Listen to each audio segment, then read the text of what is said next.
Ir mes sugrįžtam. Geras ginklas. Va, pavyzdžiui. Fakna. Kaip storas. Bema kaip batoną pasimira. Bulvė. Bulvė. Yra tam savoka. Bulvė. Gerai. Kas geriau, brunelės ar blondinės? Man tai yra blondinės.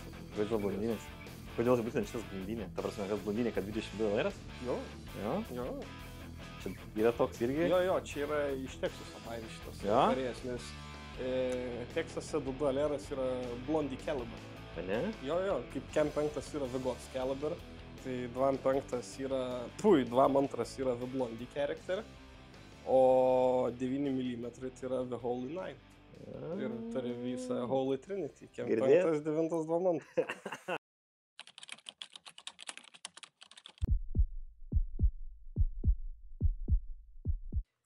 Sveiki sugrįžę į Kodo kanalą, mes vėl armory.lt. Tai šiandien apšnekėsime apie ką? Apie pistoletus, jų paskirtis, panaudojimą, kam jie reikalingi, ar iš viso reikalingi ir ką su jais veikti. Jo, ką su jais veikti. Tai, kaip matot, per pastaruosius kelis jau video pradėjom nuo kaip įsirinkt ginklą, tada šnekėjom apie šturmo duoną, apie Striborgą. Ir dabar prie jau pistoleto. Kas po pistoletu? Šnekėsim apie... Kas po pistoletu? Tai ką, lieka peiliai, ekipuotė, snaiperį. Kažkaip pas mus išvirkščiai tas gaunasi. Nuo rimčiausios kategorijos eina pagal doktriną žemyn. Jo, tai pirmą mes norim apginkluoti šaulius turbūt rimčiausiais ginklais. Taip. O tada jau ko reikėtų dar. Tai okei, tai liuks, tai tada ir pradėkim, pažiūrėkim į pistoletus ir 4 kategorijos. Jo, bendrai iš viso yra pistoletų 4 kategorijos, bet pradėkim ne nuo kategorijų. Pradėkim nuo to klausimo, kurį neseniai sulaukėm iš daug šaulių. Tai buvo klausimas, jeigu aš turiu AR, jeigu aš turiu ilgai ginklą, tai kam man tas pistoletas reikalingas? Nematau aš ten Ukrainoje kovos video ar amerikiečių ten Afganistane, Irake, kaip jie ten pistoletą išsitraukia. Mačiau tik Severin Private Ryaną, kur 19-11 Tomas Hanksas įtaikė, į tanką šaudė. Rezultatas toks, ta prasme. Tankas sprogo. Bet ne nuo pistoleto, žinai. Tai jo, tai pagal pavyzdžiui, kiek esam kalbėję su amerikiečių instruktoriu, kuris vienas šaulius treniruoja. Tai pas amerikiečius Navy Sealsus yra labai paprasta doktrina. Peilis yra reikalingas, kad atsikovotum savo kelią iki pistoleto, pistoletas reikalingas, kad atsikovotum savo kelią iki karabino, karabinas reikalingas, kad atsikovotum iki air support arba artilerijos, kaip sakant. Mums tas kaip ir negrėzė air supportas, tai mes turim tik tai tą iki karabino. Bet bendrai kalbant, pistoletas yra gyvybiškai būtinas kiekvienam kariui, kiekvienam tarnybos piliečiui, todėl kad čia yra mūsų grįžtamoji ta atbulinė fronto linija. Tai yra mūsų paskutinis, sakykim, toks gynybinis skydas, jeigu, sakykim, airas užstringa, pasibaigia šoviniai, arba jau mes turim labai mažus atstumus, kur airas yra per ilgas. Sakykim, turit ilgo vamzdžio airą, negalit tranšėjui arba kambarį kažkaip su jo rotuot apsisukti, visada imat pistoletą. Tai va, ir būtent iš tos pistoletų poreikio gimsta iš principo 4 specializacijos. Taip rimčiau paliesim 3 specializacijas, bet kokios jos yra 4. Pirma specializacija yra visiems labiausiai žinoma, tai yra savigynos pistoletai. Tai yra Lietuvoje būdinga, tai yra paslėptas nešiojimas, kad visuomenė jo nematytų, kad niekam iš jo negali rodyti, šaudyti šaudyklų ir taip toliau. Antra paskirtis yra tarnybiniai ginklai, kas yra labiausiai aktualu kaspui, JKVM-ui, šauliams, kariuomeniai, policijai. Tai yra jau tokie, sakykime, darbiniai rykliukai, kuriuos jūs jau galit, kaip sakant, ne vidiniuose dėkluose, bet išoriniuose laikyti, kurie gali būti matomi, nes jūs jau turite tokią, kaip sakant, teisę pratybų arba darbo metu. Ne šiaip, kad išėjai pasiemat, turite ten šaulio leidimą ir išeina tiesiog į gatvę be jokių pratybų su juo tokiu gražiu ant šono. Ir tada trečia kategorija yra sportiniai pistoletai, kurie yra skirti SPC, DPA varžybom, malonumai laisvalaikiui šaudyklai, kad riešas nuo atrankos neskaudėtų ir taip toliau. Ir aišku, yra ta 4 kategorija, kurias mes šiandien neliesim, tai yra specialieji pistoletai, kurie dažniausiai naudojami, būna sukurti arba, sakykime, specmisijoms, arba tai, pavyzdžiui, vienas iš tokių pistoletų yra angliškas pistoletas pavadinimas už kito dabar, kuris yra pilnas vamzdis, yra padarytas duslintuvas, tai buvo šnipų dalykėliai.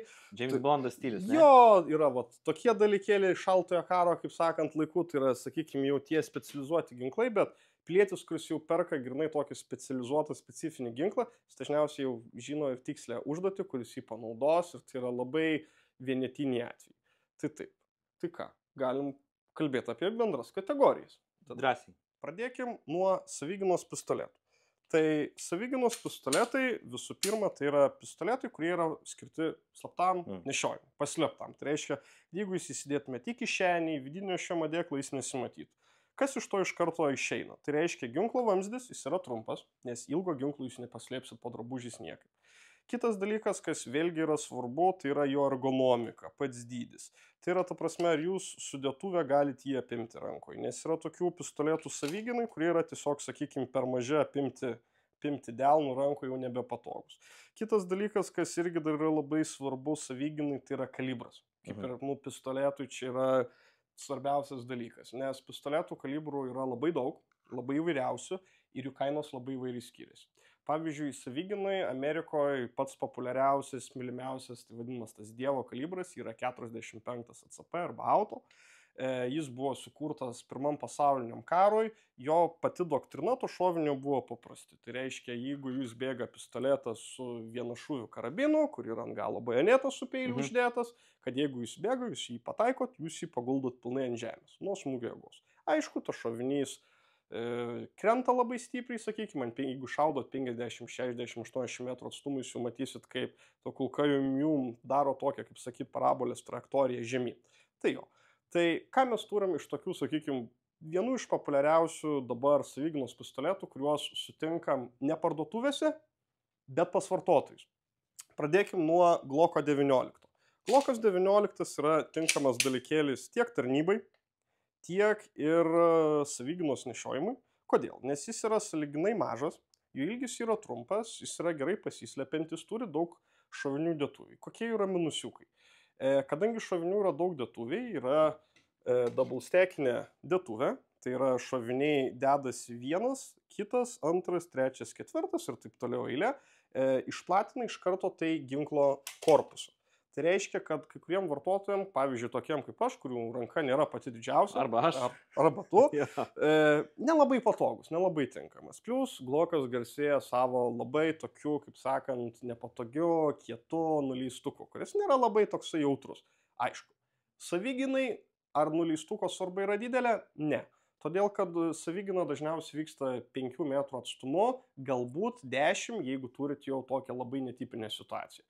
Tai iš principo, jeigu ieškot ginklo vien tik tai savigynai pistoletui, jo vamzdžio ilgis turi būti trumpas ir jūs turite operuoti iki 10 metrų atstumu. Viskas po to, jau mes keliaujam biškį į tarnybinį lygį ir į tokį rimtesnį susišaudymą. Turint prie kito pistoleto, turim HS S7, irgi dabartinė visiška klasika, jį rasit praktiškai bet kurio ginklų parduotuviai. Kodėl?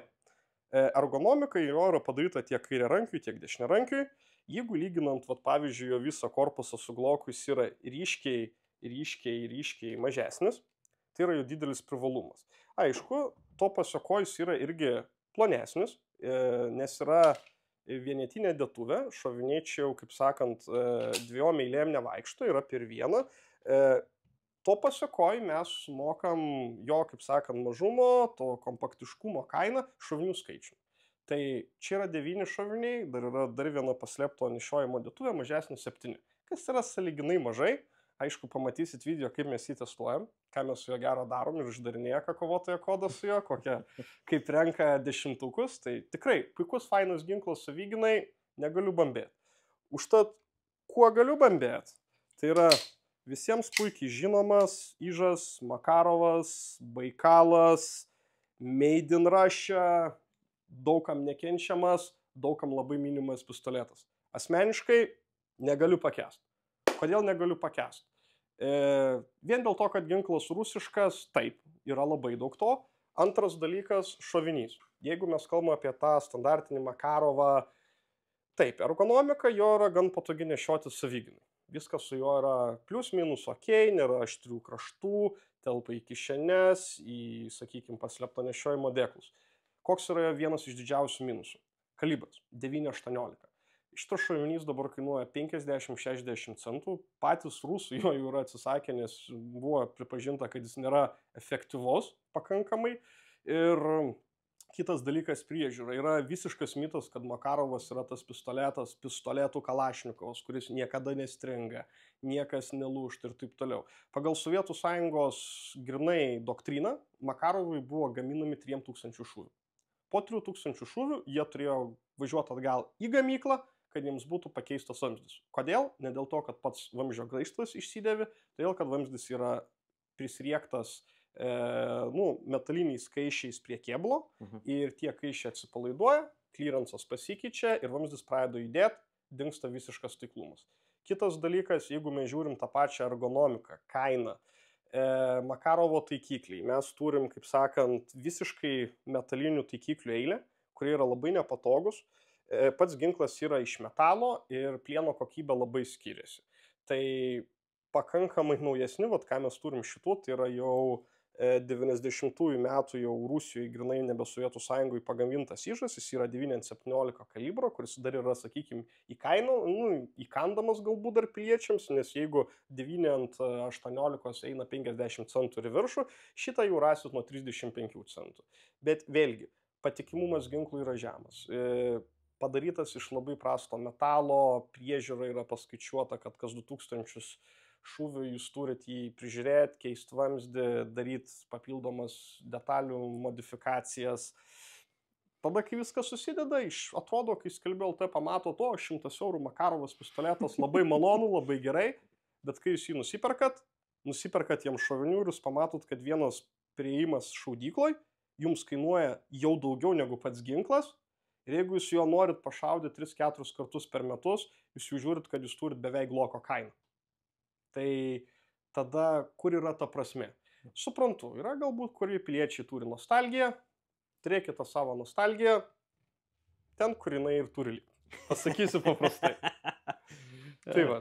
Tai dabar, jeigu atsižvelgiant į ginklų savigynai, tai kaip įsirinkti ginklą saviginai, ką apie žmogus, kuris dar nėra, kaip pasakyti, nėra nusipirkęs ginklo, nečiupinėjęs ginklo, apie ką jisai turėtų pagalvoti? Taip, tai bent jau kaip aš rinkčiaus ginklas saviginai, tai būtų tik tai keli faktoriai. Pirmas faktorius turi būti trumpas vamzdis ir kompaktiškumas, kitas dalykas - ginklo ergonomika. Kada jūs perkat pistoletą, vienas iš svarbiausių dalykų yra tas, kad jums pistoletas turi labai gerai tilpti rankoje. Jūsų ranka negali būti jam per didelė, nei per maža. Ką tai reiškia? Kad jūs visus, sakykime, spinos nuleidėjus, mygtukus turit pasiekti savo pirštais, nepakreipiant ginklo nei vieną, nei kitą pusę, kad išlaikytumėt tiesią ir gerą šaudimo liniją. Tai reiškia, kad jeigu jūs turit, sakykime, tokį labai didelį pistoletą ir jeigu, pavyzdžiui, mano pirštas nykštys yra šito vietoj trumpas, kad man jį jau, sakykime, paleisti spiną atgal, man jau reikia visą ginklą pakreipti, kad spina eitų. Tai reiškia, šitas ginklas mano rankai yra visiškai netinkamas, nes aš su juo negaliu išlaikyti tiesioginės tos ugnies linijos švarios. Tai va, kitas dalykas - šovinių skaičius. Saviginai visada kuo daugiau, tuo yra geriau, bet vėlgi atsižvelkite tą faktorių, kad jeigu ginklas yra saugus, kiekvieną dieną sunkus, ta prasme, kiekvieną dieną jį nešiotis biškiuką pavargsit, nes, ta prasme, kilogramą ant diržo turėti plius yra svorio, jis pasijaučia tikrai. Tai aš orientuočiaus į lengvumą, gerą ginklo ergonomiką ir pojūtį rankose. Labai svarbus pojūtis rankose, ne? Taip, taip, aš net sakyčiau vienas iš svarbesnių dalykų. Nes tikrai būna, kad aš kaip savo ginklą rinkausi, tai irgi ir buvo ir per kursas, buvo kursai, saviginai kursai, ten ginklų pridėta glokas, buvo Arexas ir aš čiupinėjau gloką ir, jis tiesiog, man, ta prasme, fainas ginklas, viskas su juo yra tikrai gerai, bet man, kažkaip keistai jautėsi rankui. Aš paėmiau Arexą kaip pavyzdys, jis man prilipo rankui ir šakės, kaip man būtų nulietas. Taip. Ir iš irgi šitų, vėl mes turim irgi tą patį gloką, bet turim ir šitą HS S7, tai aš jau paėmęs į ranką, man irgi, šakės, ne tas žodis, vėl tas, ta prasme, jisai lipo, nes jeigu tu šaudysi, tai turi būti patogiai, turi patogiai laikytis ginklas. Taip, jūs turit, ypač su savigynos ginklu, jaustis labai komfortiškai, ta prasme, jis yra jūsų, jeigu jūs nešiojatės kiekvieną dieną ginklą, faktiškai su juo vos ir miegat, tai turit jaust tą komfortą, turit jaust tą dalyką, kad ginklas nuoširdžiai turi jums patikti ir nuoširdžiai gerai, kaip sakant, stovėtų, liaudiškai pasakysiu, rankoje. Jeigu jis stovi rankoje teisingai, problemų neturėsit, surinksit ir kaip sakant, taikinį gerus šūvius ir bus viskas liuks. Pažiūrėkime į tarnybinius ginklus ir kokie yra jų sudėtis, į ką reikia atsižvelgti. Taip, tai tarnybiniai ginklai. Kas yra, pradėkime nuo to svarbiausia tarnybiniam ginklui? A. Patikimumas. B. Šovinių skaičius. C. Ta pati ergonomika, tas pats rankos principas. Ir yra ketvirtas faktorius, jau prisideda papildomi priedai.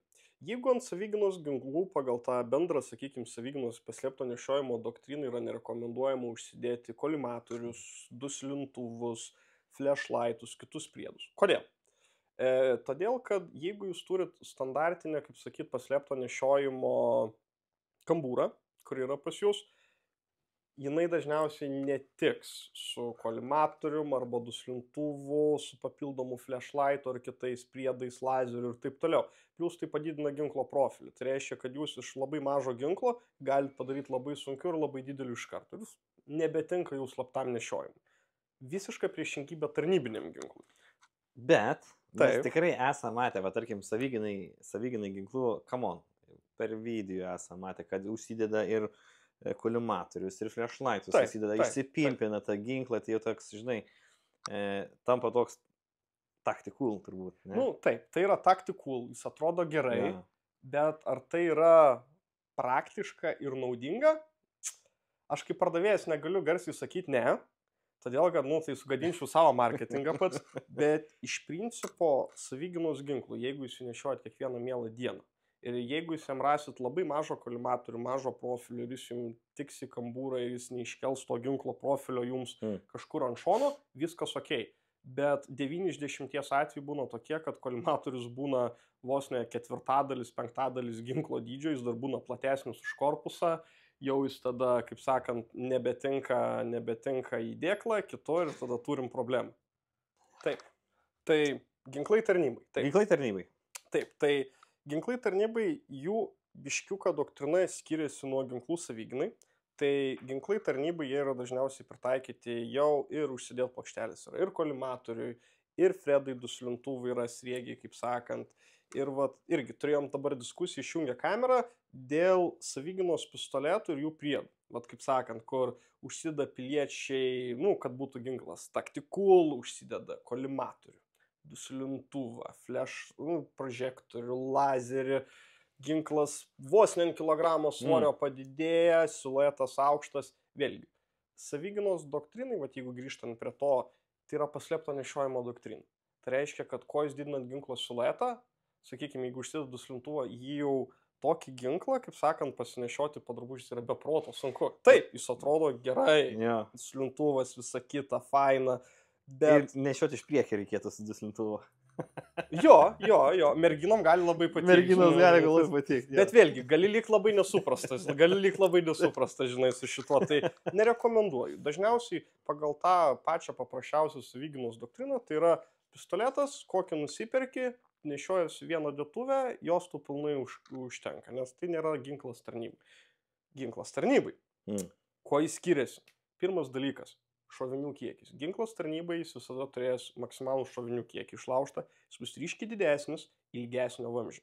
Tai, pavyzdžiui, 4 pagrindiniai dalykai, ką reikėtų atkreipti, jeigu mes jau perkam ginklą tarnybai. Pirmas svarbiausias dalykas yra patikimumas. Jūs jį jau naudosit, nesakykime, ne šaudykloj, ne idealiom sąlygom, jis jau gaus ir purvo, ir vandens, galbūt kažkiek ir rūdžių, nes patingėsit jį pavalyti. Tai ginklas turi būti labai patikimas, nes jis, kaip sakant, yra jūsų antra gynybinė linija ir jinai turi laikyti visada.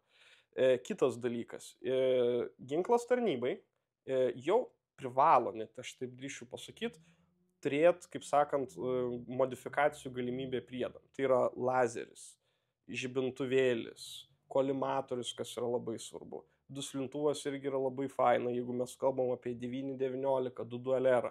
Šitie kalibrai turi visur Lietuvoje prieinamus subsoninius šovinius, kuriais šaudant jau yra beveik kaip veiksmo filme, kur jau matėt John Wicką, kur girdi toks piu-piu, toks tylus, praktiškai garsų nėra.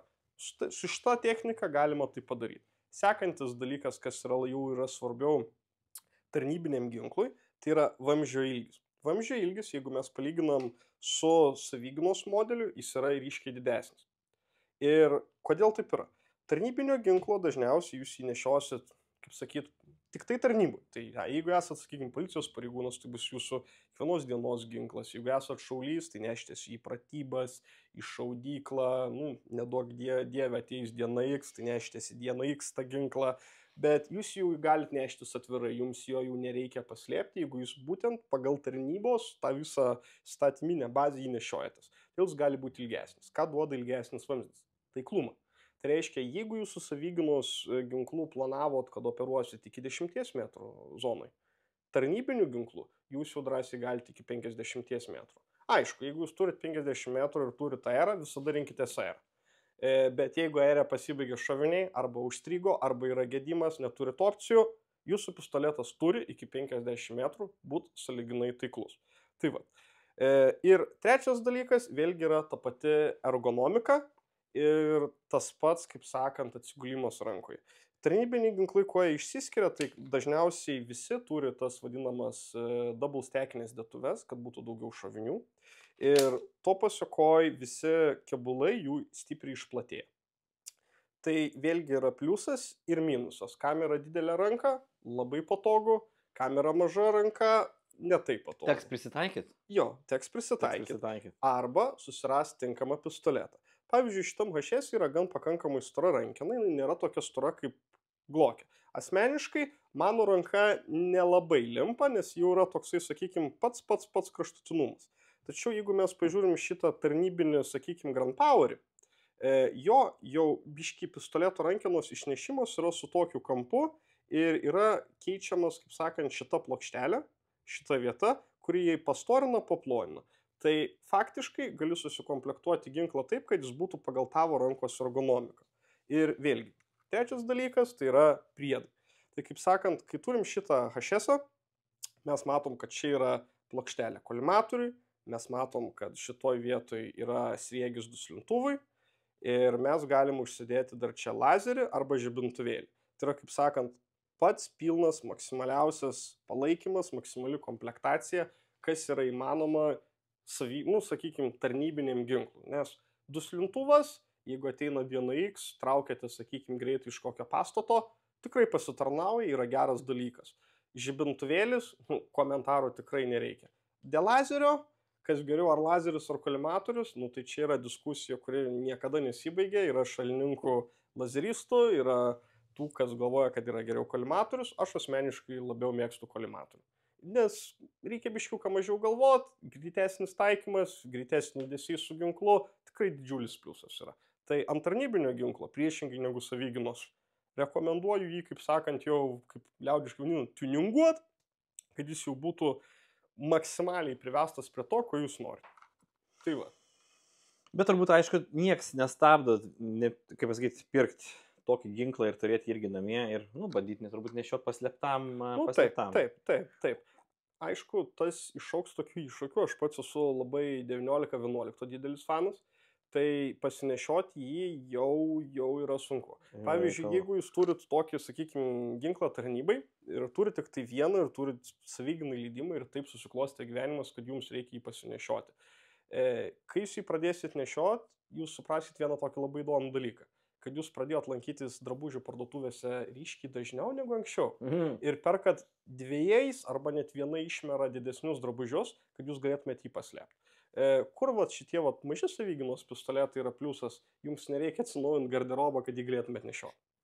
Dabar pats valdymas, kuo skiriasi, tarkim, jeigu paimsime mes štai šitą HS, kaip matom, trumpas vamzdis 3,3, jeigu pamenu gerai, ir tada mes paimam, tarkim, štai šitą Grand Powerį.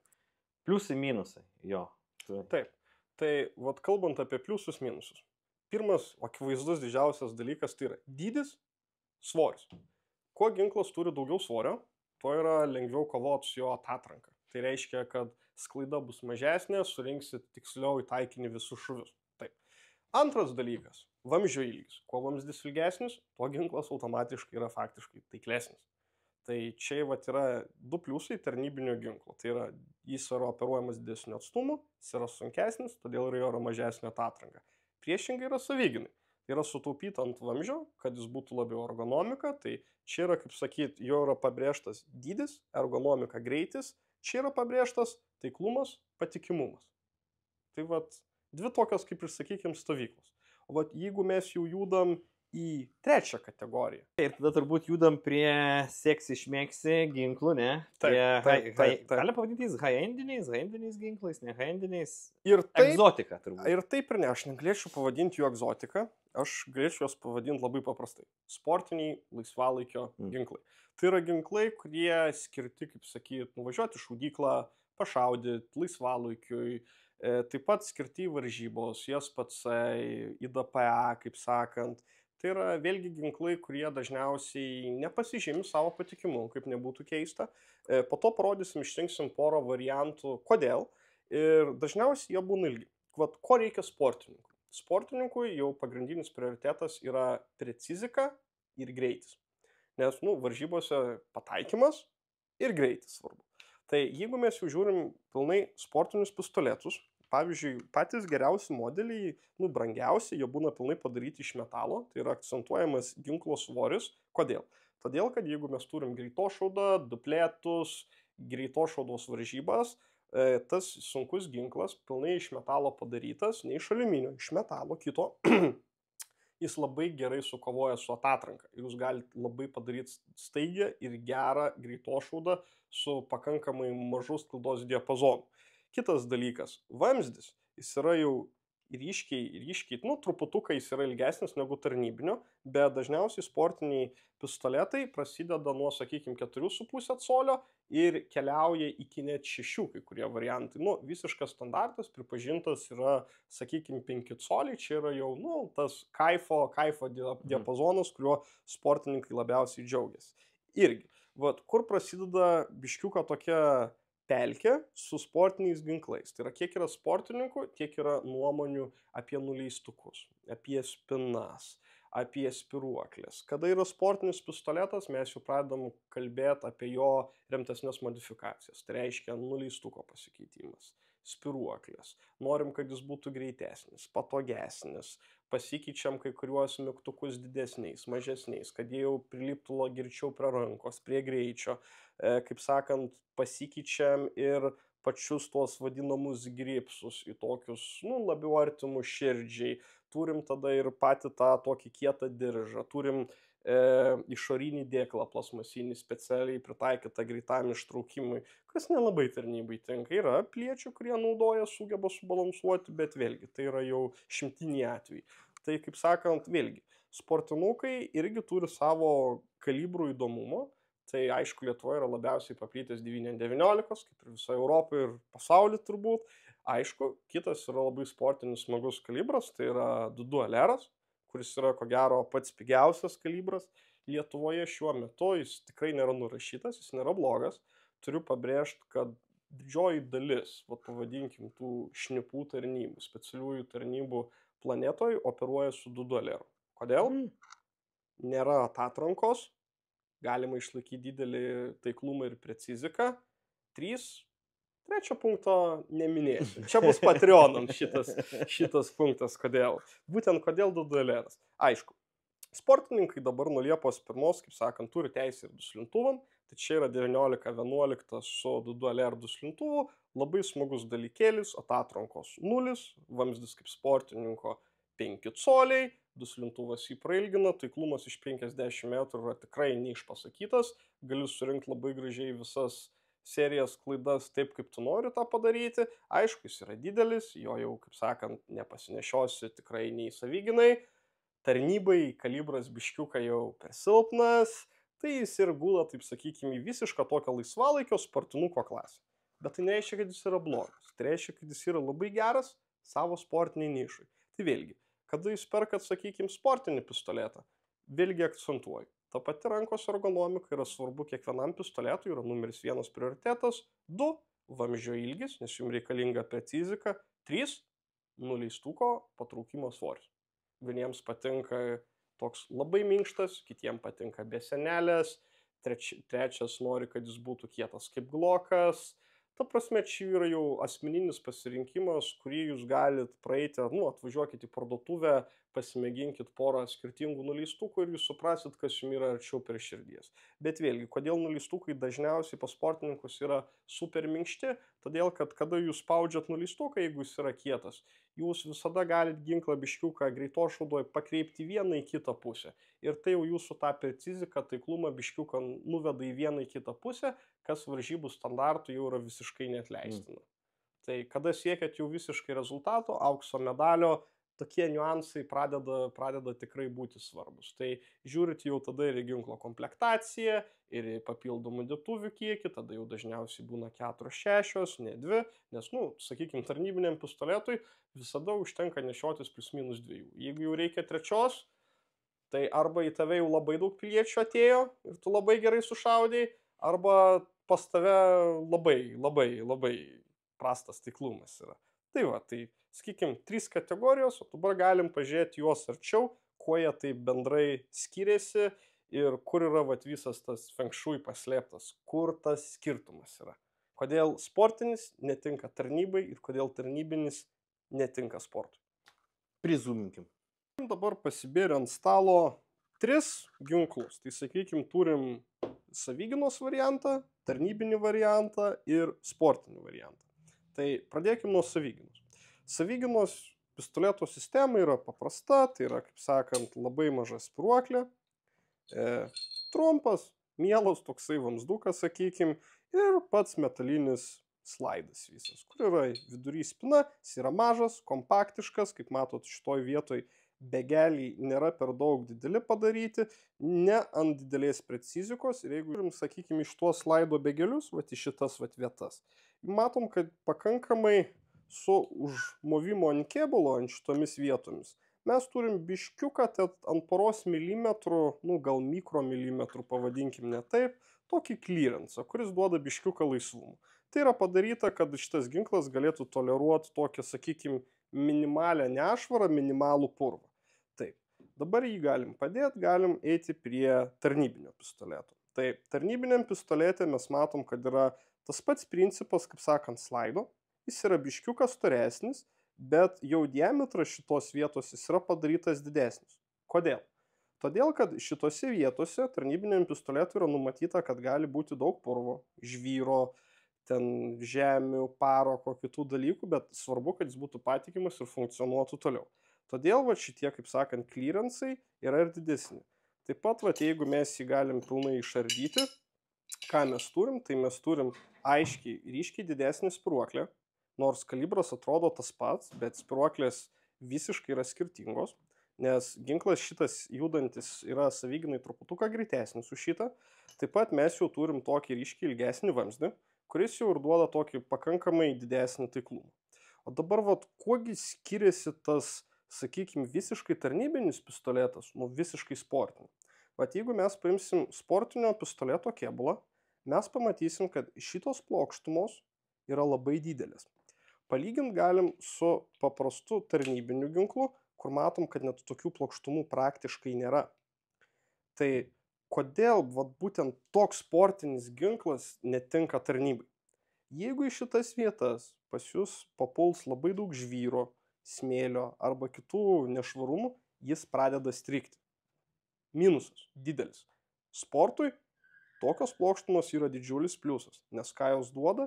Jos duoda tai, kad ginklo pati spina, slaidas, jis juda ryškiai maloniau, trajektorija ir greitošauda duoda ryškiai malonesnė ir taiklesnė negu toksai, sakykime, tarnybinis arkliukas.